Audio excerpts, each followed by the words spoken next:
PR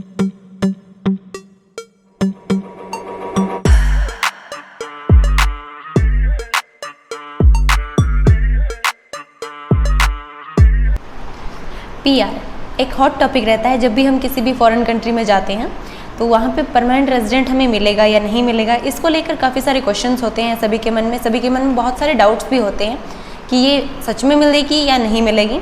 तो उसी को आज डिस्कस करेंगे। मैं वीज़ा की तरफ से अनुराधा आपको मैं बता रही हूँ इसके बारे में। पीआर क्रोएशिया के बारे में मैं स्पेशली आज आपको बताऊँगी। क्रोएशिया में क्या होता है कि अगर आप 5 साल तक लगातार वहाँ पे काम करते हैं तो आपको परमानेंट रेजिडेंट मिलने के चांसेस बहुत ही हाई होते हैं। इसके अंदर आपको और क्या क्या रिक्वायरमेंट्स होती हैं वो भी देख। सबसे पहले इम्पॉर्टेंट चीज़ ये है कि इन 5 सालों के बीच में आप इंडिया में अगर 10 महीने से ज़्यादा विजिट करते हो या फिर 10 महीने से ज़्यादा अगर इंडिया में स्टे करते हो या फिर आउट ऑफ क्रोएशिया स्टे करते हो तो आपके पीआर के चांसेस हैं वो कम हो जाते हैं, क्योंकि लास्ट 5 ईयर्स के अंदर आपका जो बाहर रहने का सिस्टम है वो 1 साल में 2 महीने हो सकता है या फिर 1 साल में 4 महीने हो सकता है, 6 महीने हो सकता है, लेकिन 6 महीने से ज़्यादा आप बाहर नहीं रुक सकते हो। जैसे कि आप जानते हो कि क्रोएशिया में एक ऐसा भी बेनिफिट मिलता है लोगों को जो काम करने जाते हैं उनको, कि वहाँ 1 मंथ का आपको पेड लीव मिलता है। 20 डेज से लेकर 1 मंथ का आपको जो पेड लीव मिलती है उसका बेनिफिट भी आप उठा सकते हो। उसके अलावा जितने भी आप लीव्स लेते हो उनके लिए आपको बहुत ही रेयर चांसेस होते हैं कि पेमेंट की जाए। देन नेक्स्टली क्या होता है कि अगर आप इसके अंदर अप्लाई कर रहे हो पीआर के लिए तो आपके जो काम का गैप है वो 1 महीने से ज़्यादा नहीं होना चाहिए। इनकेस अगर आप अपना काम स्विच करते हो, किसी दूसरी कंपनी में अप्लाई करते हो, तो उनसे हमें एक एनओसी लेनी होती है और 1 महीने का आपको टाइम मिलता है। क्रोएशिया के अंदर क्या रहता है कि एम्प्लॉयर बेस्ड टीआरसी मिलती है आपको, जैसे कि माल्टा है, क्रोएशिया है। इन कंट्रीज़ के अंदर जैसे ही आप अपना काम छोड़ते हो वैसे ही आपकी टीआरसी कैंसिल हो जाती है। टीआरसी के बीच में जब आप काम छोड़ते हो तो आपको 1 ही महीने का टाइम मिलता है। अगर आप टाइम लगा देते हो तो आपकी टीआरसी कैंसिल हो चुकी होती है और इससे ज़्यादा टाइम लगाने पर आपको वो डिपोर्ट भी कर सकते हैं। काफ़ी बार होता है ऐसा कि भाई बंदे को काफ़ी टाइम तक काम नहीं मिलता है, तो आपके लिए ये भी एक सजेशन है कि अगर आप काम छोड़ रहे हो कहीं से तो आपके पास में आगे एक काम रेडी होना चाहिए, मतलब साथ में आपकी डिस्कशन हो चुकी होनी चाहिए।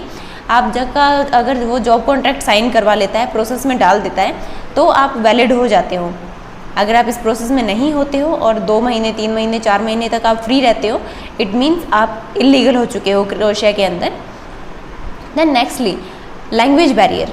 लैंग्वेज बैरियर का मतलब क्या है कि भाई वहाँ पे काफ़ी बार क्या बोलते हैं कि हर वक्त का जो वहाँ की लोकल लैंग्वेज है, जैसे हम क्रोएशियन बुलाते हैं, उस लैंग्वेज के अंदर आपकी प्रोफिशिएंसी लेवल कितनी होनी चाहिए, मतलब एवरेज या इंटरमीडिएट लेवल तक होनी चाहिए। इसके अंदर लेवल्स कौन कौन से होते हैं?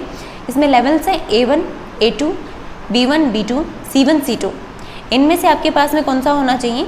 A1, A2 और B1 तक का आपका चल जाता है, कोई दिक्कत नहीं आती। इससे ऊपर वाले के लिए बहुत ही ज़्यादा एडवांस प्रोफिशिएंसी हो जाती है। C1 तक जाते हो आप, C1 और C2 तक जाते हो तो वो बहुत ही ज़्यादा आगे हो जाता है, एडवांस हो जाता है, जिसे हम बुलाते हैं साहित्यिक लेवल। जो लिटरेचर होता है उस लेवल तक की पहुंच जाती है वो। तो इतनी ज़्यादा हमें नहीं चाहिए, हमें B1 तक का पीआर के लिए। उसके साथ साथ आपका जो पीआर है उसके लिए क्या क्या डॉक्यूमेंट्स हैं वो रिक्वायर्ड होते हैं। सबसे इम्पॉर्टेंट होता है टीआरसी, आपका टेम्प्रेरी रेजिडेंट कार्ड, वो होना चाहिए। नेक्स्टली आपकी क्या होनी चाहिए? आपका accommodation letter, residency, permanent residency, फिर job contract, work permit, employment के जो भी डॉक्यूमेंट्स होते हैं वो सारे होने चाहिए आपके पास में। नेक्स्टली आपका जो आपने लैंग्वेज टेस्ट दिया है उसके अंदर आपका अच्छा खासा लेवल B1 तक का होना चाहिए। फिर आपका पासपोर्ट चाहिए। बस ये डॉक्यूमेंट्स आपके चाहिए होते हैं।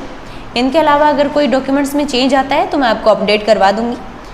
पीआर बहुत होती है, लेकिन पीआर क्यों चाहिए, पीआर के क्या क्या बेनिफिट्स होते हैं वो भी हमें पता होना चाहिए। एक बार अगर आपको पीआर मिल जाती है उसके बाद में आपको काफ़ी सारे राइट्स मिलते हैं, जैसे कि वहाँ अगर आप बिज़नेस शुरू करना चाहते हैं अपना खुद का, जैसे काफ़ी सारा रेस्टोरेंट का वहाँ पे चलन रहता है, तो रेस्टोरेंट ओपन कर सकते हो, अपना खुद का बिज़नेस स्टार्ट कर सकते हो, वहाँ पे आप लोन ले सकते हो। उसके बाद में आपको वहाँ पे पेंशन मिल सकती है। फिर नेक्स्टली जो सिटीज़न को और क्या क्या बेनिफिट मिलते हैं वो रहता है उनका वोटिंग राइट। वोटिंग राइट आपको कब मिलता है? वोटिंग राइट उनको तब मिलता है जब वहाँ का हम पासपोर्ट बनवा लेते हैं, मतलब कि वहाँ की सिटीजनशिप ले लेते हैं, उसके बाद में आपको वोटिंग राइट मिलेगा। उसके अलावा ये जितने भी राइट्स हैं वो सभी आपको मिल जाते हैं। जब से क्रोएशिया शेंगन जोन में आया है उसके बाद में एक नया टॉपिक चलाया गया है कि वहाँ से बहुत सारे लोगों को डिपोर्ट कर रहे हैं, वहाँ पर वीज़ा है वो नहीं मिल रहा है, बहुत ज़्यादा स्ट्रिक्ट हो गया है, ये हो गया वो हो गया। ऐसा कुछ नहीं है। देखो जैसे कि कोई कंट्री शेंगन जोन के अंदर आती है, उसमें कुछ चेंजेस आते हैं, हमें सबको पता होता है इस बारे में। वो चेंजेस क्या हैं? सबसे पहले थोड़ा सा वहाँ पे जो डॉक्यूमेंटेशन प्रोसेस है उसके अंदर वेरिफिकेशंस हैं वो थोड़े बढ़ गए हैं कि कोई डॉक्यूमेंट फेक ना हो किसी बंदे का। उसके साथ साथ वहाँ पे बॉर्डर्स ओपन हुए हैं, तो कोई ऐसे है जो वहाँ से चला जाए, आगे मूव कर जाए, इसकी वजह से इश्यूज़ हो रहे हैं। लेकिन इतना नहीं है कि भाई वहाँ पे वीज़ा देना बिल्कुल ही बंद कर दिया है, वहाँ पे किसी को वीज़ा ही नहीं मिलेगा। इसके अलावा एक और टॉपिक चलाया गया है जो कि है डिपोर्ट, कि वहाँ से एयरपोर्ट पे डिपोर्ट कर रहे हैं लोगों को, लोग वहाँ पे काम कर रहे हैं उनको डिपोर्ट कर रहे हैं। ऐसी बहुत सारी अफवाहें फैलाई जा रही हैं। एयरपोर्ट से डिपोर्ट कब होता है बंदा? जब उनके पास में लीगल डॉक्यूमेंट्स नहीं होते हैं, उनका एम्प्लॉयर उनके डॉक्यूमेंट्स कैंसिल कर देता है, उनका वर्क परमिट कैंसिल करवा देता है। और वो कब होता है? या तो जो बंदा है वो बार बार कंपनी को परेशान कर रहा होता है मैसेजेस वगैरह करके, दूसरा वो एजेंट को उसकी पेमेंट कंप्लीट नहीं करता, और एजेंट के साथ में उनकी जो दिक्कतें क्या चलती है कि उनके साथ में उनका रिलेशन अच्छा नहीं है, लड़ाई हो रखी है, अनबन है, कोई इस टाइप की कोई चीज़ होती है एजेंट के साथ में, तो आपका कैंसिलेशन हो सकता है और आपको वहाँ से डिपोर्ट किया जा सकता है। और दूसरा, वहाँ पे अगर आप इल्लीगली रह रहे हो, 1 महीने से ज़्यादा हो गया है आपको, जैसे कि 6-7 महीने हो गए हों, तो आपको डिपोर्ट किया जा रहा है। इसके अलावा डिपोर्ट करने का कोई चांस नहीं है। इसी के साथ में थैंक यू सो मच।